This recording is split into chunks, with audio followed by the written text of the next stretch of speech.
What's going on YouTube? Welcome back to another video. So today we are working on the Super Duke finally. I realized I haven't done a walk around video of this bike, so like an update so far since I've had it in August. Not much has been done, just been using it. Mainly all the miles are track miles so far, about 300 miles of just track miles, maybe 100 or so of street. For this video I'm just walking you through things that I have done, make the adjustments I've made. Not much, just creature comforts and personalization type stuff. Let's start with the front. The Yoshimura turn signals, very high quality. They don't look cheap or anything. I've used this on my Gen 2 before. Install is very unnecessarily hard, but it's by the design of the bike, that's why. So to get access to this, the wires are fished through inside here, which is somewhat under the tank. You have to remove the side panels to gain access to those wires, but you have to also lift the tank. So it's not enough to just remove this panel. So it's kind of hidden, tucked away under the tank. So it's a bundle of wires. So everything you have to do in this area here is the wiring is inside here. So it's no longer behind the headlight like it used to, which made it really easy back on the previous generation. That's the turn signals. We'll move on next to the heated grips. So the heated grips are also very easy to install, but also the wiring is going to be going back there. So if you haven't done one of these, you're gonna have to go inside here twice, and it's a lot of stuff to remove. You have to remove this, and lift the tank up, all that stuff. So I did both of these separately, which is I just like to punish myself, I guess. So I did that twice. And then you notice I used to run a bar end mirror, so you can just adjust it from here. But we're able to lane split here, and that kind of adds a little bit of width that more than I like. So I went back to the stock mirrors, because you can see better on these anyway, and it's out of the way. So I'm a little bit more narrower. Okay, so that's a heated grip. So heated grips, you don't have to go to the dealer to activate. You can activate it on your dash yourself, which is nice. And I have the EvoTech radiator guard there. Very easy to install.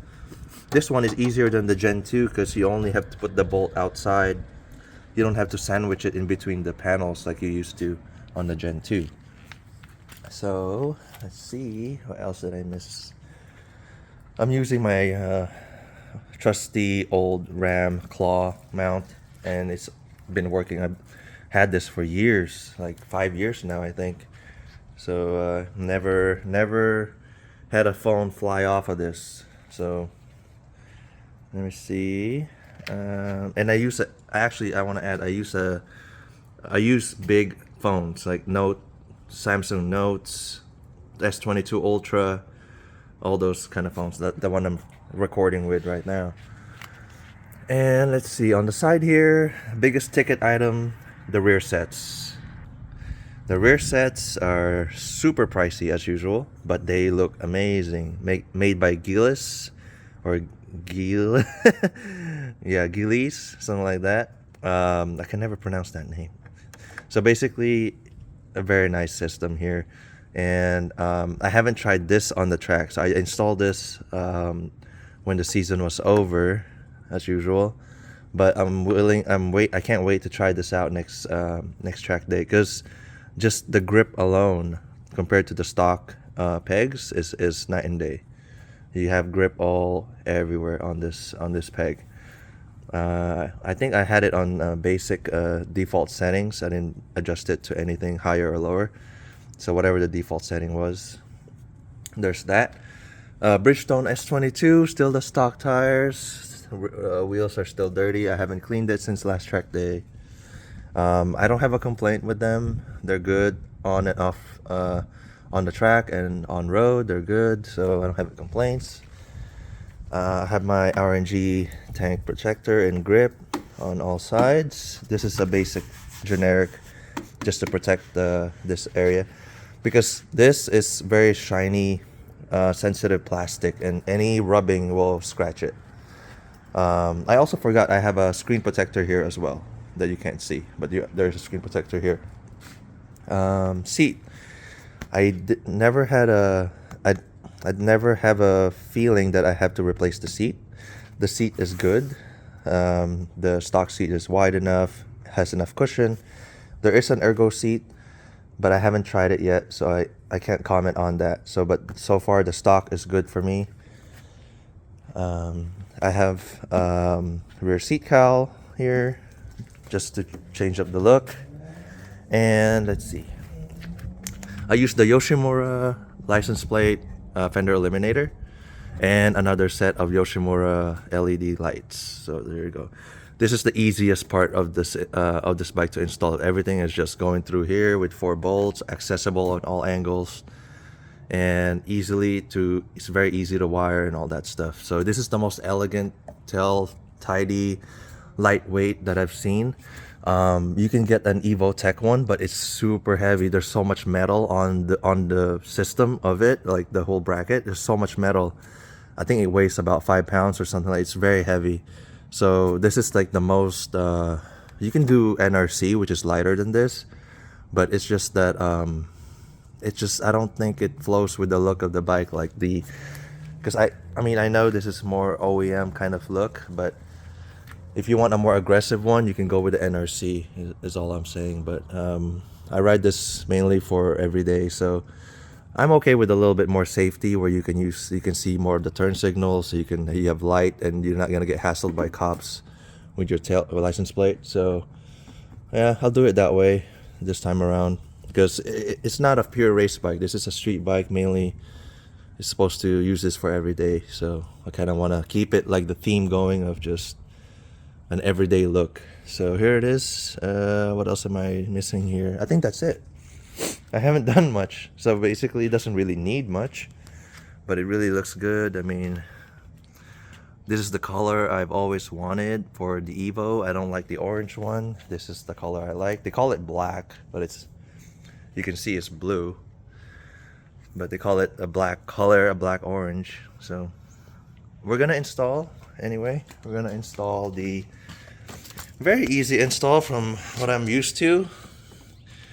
It's just the Austin Racing, which I waited, a few months for, which is crazy for a slip-on. Oh, before I forget, on this side, I have the RNG swing arm protector as well. You do kind of hit your heel on here when you're moving around, so this is kind of nice that they made this. It's like the same material as the grip on the tank, so they just put it down here. So other than that, let's go back. So the Austin Racing muffler, just a slip-on essentially, and what do you call this?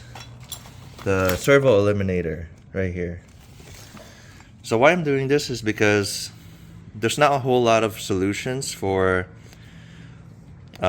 people in California in terms of tuning, because they won't let you have the KTM flash for the Akrapovic exhaust that's in the Power Parts catalog. They won't. There's no aftermarket. Other than that, there's no other aftermarket solutions for tuning. So on the Gen 2 and previous, there's a lot of support. Rottweiler Performance, other companies that made tuning solutions for the bike. But at the moment, there's nothing for the Gen 3 really, other than getting a dealer to flash the KTM Akrapovic tune on your ECU. So I haven't figured that out yet. I need to find a connection somewhere that will do it. But for the meantime, I gotta do something about that exhaust. So the good thing about the Super Duke Gen 3 is changing the slip-on changes the sound significantly. Not like ultimately the best, but like when for the Gen 2, changing the muffler doesn't do anything. But for some reason, for the Gen 3, if we just change the slip-on to a nicer one, a shorter one, or a more open one, the sound already changes drastically. So for a little bit of cost, this is a cheaper option than doing a full exhaust right now. you already get something out of it. Of course, no gains. They say there's some gains, but it's negligible. But I'm just spicing it up a little bit, for a little bit of sound. So this is, I think, this is the V3 Mini. So I went with a black on black with a laser etched design, a color laser etch. There's a laser etch that's not which is no color. I did with a laser etch with a color, and black on black. I don't like those orange tip styles. I just kind of want it uniform. So comes with a baffle as well. And yeah, so I'm gonna install this and see what it sounds like. But I'll give you guys a cold start of the stock one first.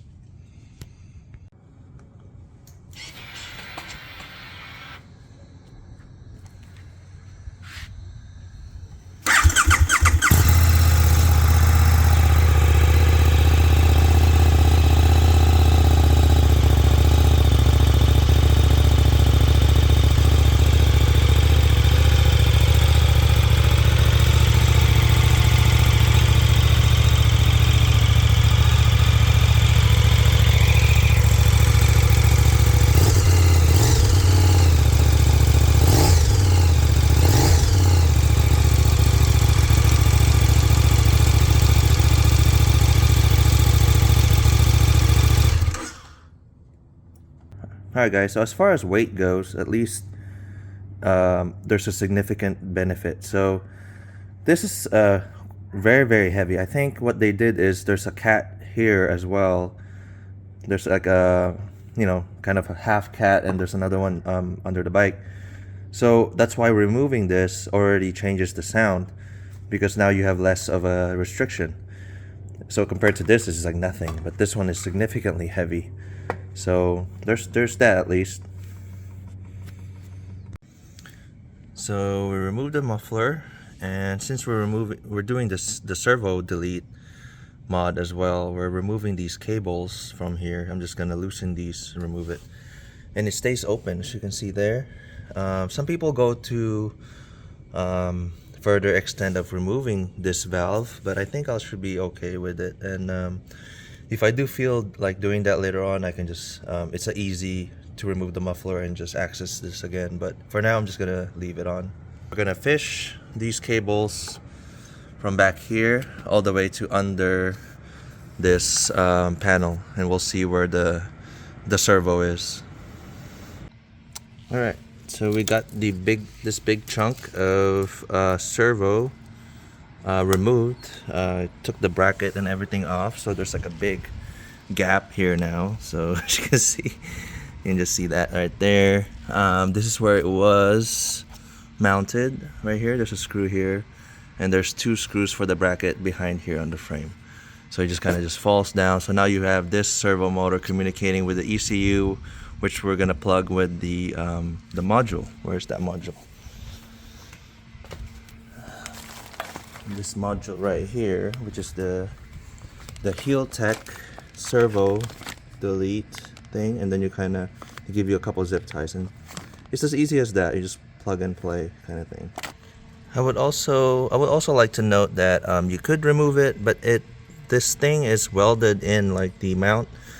They've been doing this ever since they made valves. I don't know if there's a bike that actually you can just kind of remove it. I'm sure there is, but like for the majority, this is welded in. So you can try to remove all this stuff, but you have to grind away on the pipe, and I don't know if it's gonna leave a hole there. Now you have to patch it with like another weld. So I think this is good enough in terms of leaving it open. So I retained this spring kind of mechanism here, because what the servo does is it closes it. So by default, it's always open. So that's just how it is. So I'm just gonna leave it like that.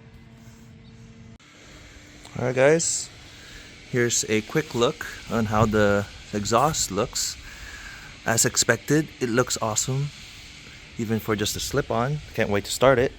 But I just want to show you guys the almost buttoned up state of the bike. You see there's a gap. There's basically a big area here where you can put, like, even you can put some stuff in there, I guess.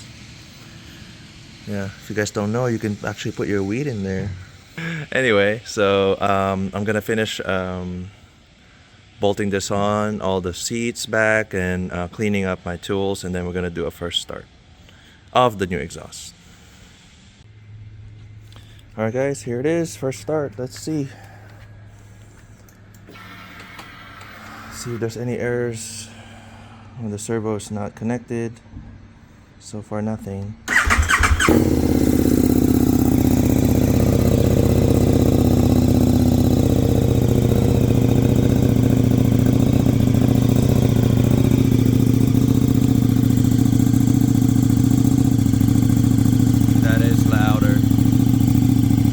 Much louder.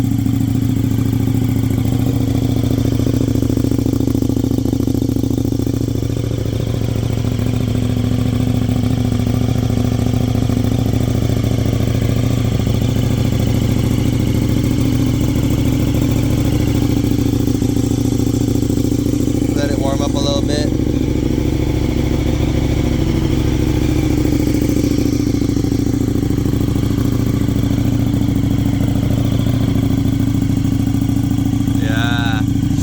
Significantly different. I love it. Love that sound.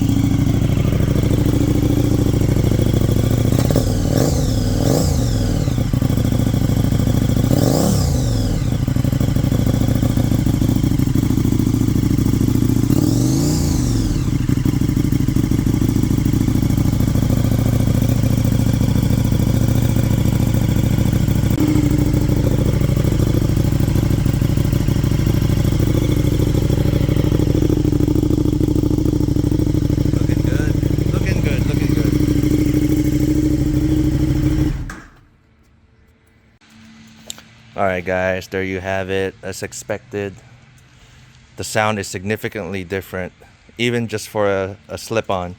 But I did a lot of research before I made a decision to just do a slip-on, and specifically this slip-on. I know Austin Racing has mixed kind of reviews online about not just the wait time, but quality and all that stuff. But I mean, slip-on is really hard to mess up. It's just this area right here. So in terms of the wait time, besides the wait time, the quality is great on the Austin Racing exhaust. If you don't mind waiting, I didn't mind because I didn't mind the stock exhaust, to be honest. This mod here, the way that it's so easy and it's cheap and it creates a significant change on the bike, I really like that. So not a lot of effort on my part, but I love it so far. The quality on this is amazing. The sound is significantly deeper. It's louder. It's not obnoxious. So yeah, I'm really happy with this mod. So overall, I'm gonna go take it for a ride. Maybe I'll take you guys along. I will put the helmet cam on and see if I can pick up the sound while I'm riding and see how that what the difference is. I'm hoping it's not, because shorties seem to tend to be annoying sometimes. So I'm hoping this one is a little bit is manageable, because if I'm gonna do a long ride on this for like a couple hours or 3 hours, I hope it doesn't bother me. So I'm gonna go test that out. I'll put the helmet cam on for another video, and if you guys are interested in that, go ahead and subscribe and stay tuned. And yeah, thank you guys for stopping by. Thank you guys for watching. I'll see you guys on the next one.